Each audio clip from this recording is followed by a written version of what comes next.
নিয়েছেন তাদের জন্য বর্জনীয় কি, এবং আমাদের হোমিও যে এই জুতাটা হলো ডাক্তারের জুতা আর এটা হলো রোগীর জুতা, মানে এখানে খালি পায়ে যাওয়া যাবে না।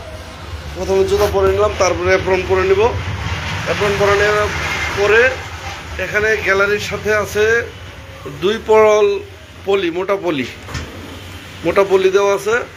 তারপরে এই পাশের দেওয়ালেও কাগজ মারা আছে, যাতে মানে এই শক্তিকৃত ওষুধ ক্ষতি না হয়। এবং নিচে আছে আপনার কম্বল বিছানো, মেডিসিন পড়লে যেন এই কাপড় চুষে নিতে পারে। তো এখান থেকে আমরা মেডিসিন বের করে রোগীকে খাওয়াই দিই। শক্তিকৃত ওষুধ রোগীর যাতে ক্ষতি না হয় এইভাবে ব্যবহার করি। তারপরে আগে এসে গ্লোভস এবং মাস্ক নিজে ব্যবহার করে তারপরে রুগীকে খাওয়াই দিই, এবং ওইটা রুগীকে ওষুধ খাওয়ার পরে ডাস্টবিনে ফেলে দিই। এরপরে রুগীর গায়ে পরিয়ে দিতে হয় এই যে এটা একটা কাপড়, রোগীর গলায় বেঁধে দিয়ে তারপরে ওষুধ খাওয়ানো হয়। এটা খুব প্রোটেকশন নিয়ে তারপরে কাজ করতে হয়।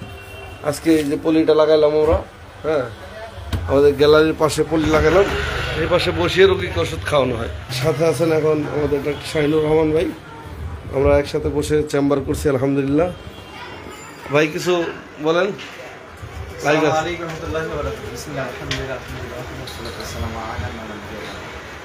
আলহামদুলিল্লাহ, প্রশংসা মহান রব্বুল আলামিনের জন্য, শান্তি অবতীর্ণ হোক আল্লাহ রাসূল সাল্লাল্লাহু আলাইহি ওয়াসাল্লাম। আলহামদুলিল্লাহ, জেনেটিক হোমিওপ্যাথি এটা আল্লাহ সুবহানাহু ওয়া তাআলার বিশেষ নিয়ামত, যা আমাদের শ্রদ্ধেয় স্যার ডাক্তার ইকবাল হোসেনের মাধ্যমে আল্লাহ সুবহানাহু ওয়া তাআলা আমাদেরকে দিয়েছেন। আমরা এটাকে সুন্দরভাবে ব্যবহার করার চেষ্টা করছি। আমরা চাই এটা যেন সমগ্র পৃথিবীবাসীর কল্যাণে আসে, এবং এটা আমাদের যে চিন্তাভাবনা মানুষকে জেনেটিকভাবে সুস্থ রাখা, যাতে পরবর্তী তার উত্তরসূরি রাও সুস্থ থাকে, এই যে চিন্তাভাবনার মাধ্যমে আমরা যেই বিষয়টা মানুষের কাছে প্রচার করছি, এবং এটা যেন বাস্তবিক অর্থেই সঠিক অর্থে আমরা করতে পারি। মহান রব্বুল আলামিন আমাদেরকে সেই তৌফিক দান করুন, আল্লাহুম্মা আমিন। আপনারা সবাই আসবেন এবং জেনেটিক হোমিওপ্যাথির বিভিন্ন সেন্টার থেকে চিকিৎসা নেবেন, এই আশা রেখে এখানে দিতে হচ্ছে। আসসালামু আলাইকুম।